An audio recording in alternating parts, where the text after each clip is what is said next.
State versus Matthew Aldridge. Are you Matthew Aldridge? Are you Matthew Aldridge? I'm the attorney of fact for Matthew Aldridge. You were what? The attorney of fact. Attorney what? Of fact. Attorney of fact. And what does that mean?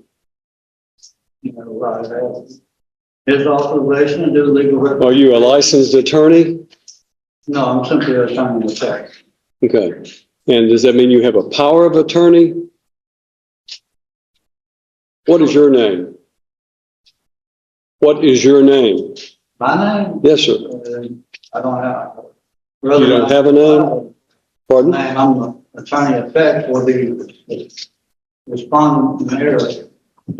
Well, let me explain to you. Only an attorney at law can stand in court and represent a criminal defendant.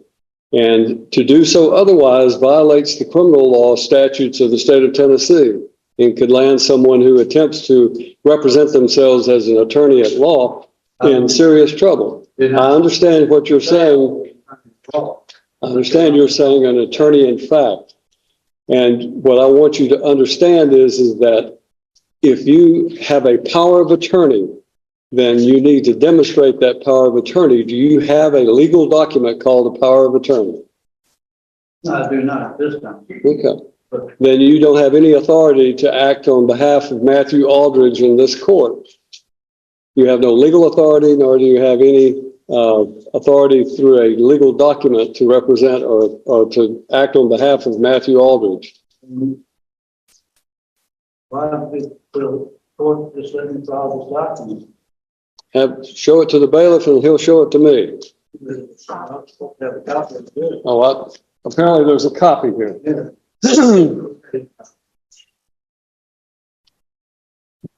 All right. This is in the state of Tennessee of Cheatham County and Chancery Court, which is filed in the wrong county because in the wrong court, because this is circuit court. You just be quiet. You go to the courthouse, it comes up. You need to listen to me instead of talking, okay? This is a challenge to the standing. The Supreme Court of the United States has stated that no corporation has standing anything to man.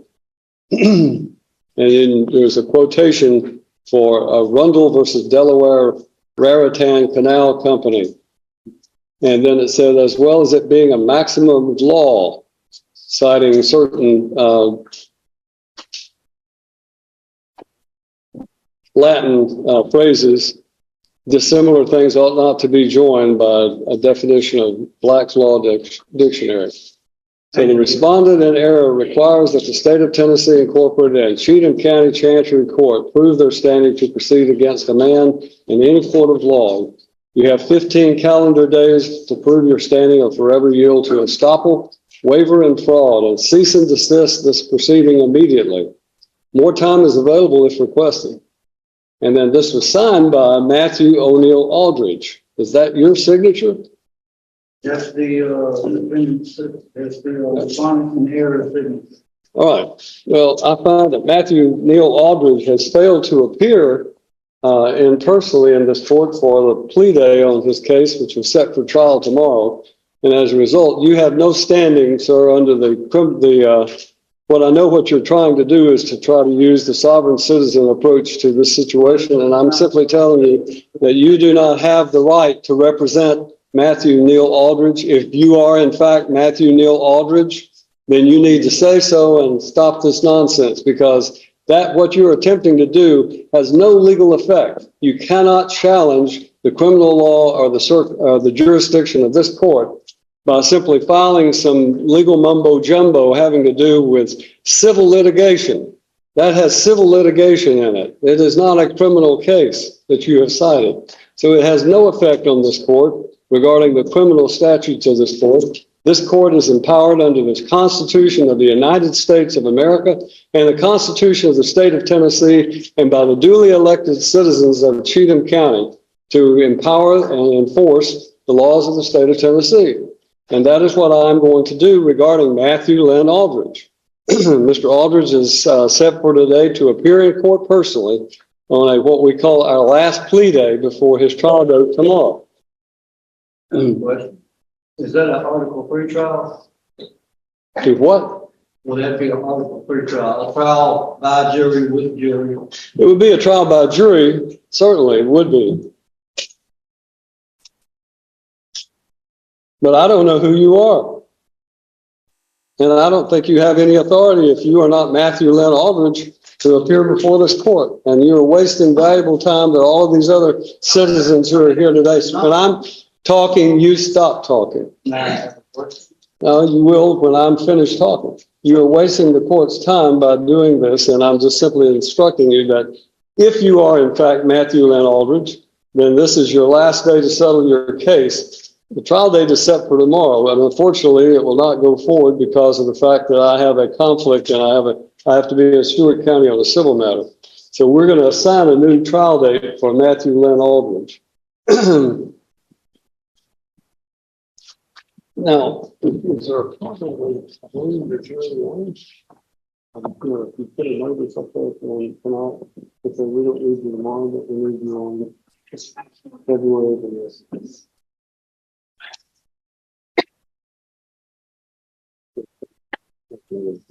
February 7th would be a day I could give it. Is that possible?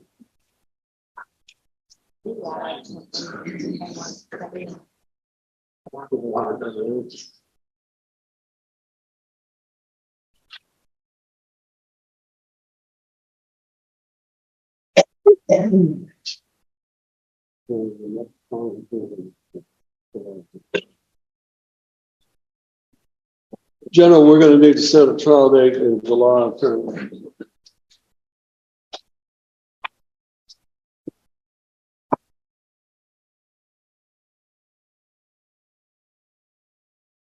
July 15th. I'm sorry. July 15th. July 15th.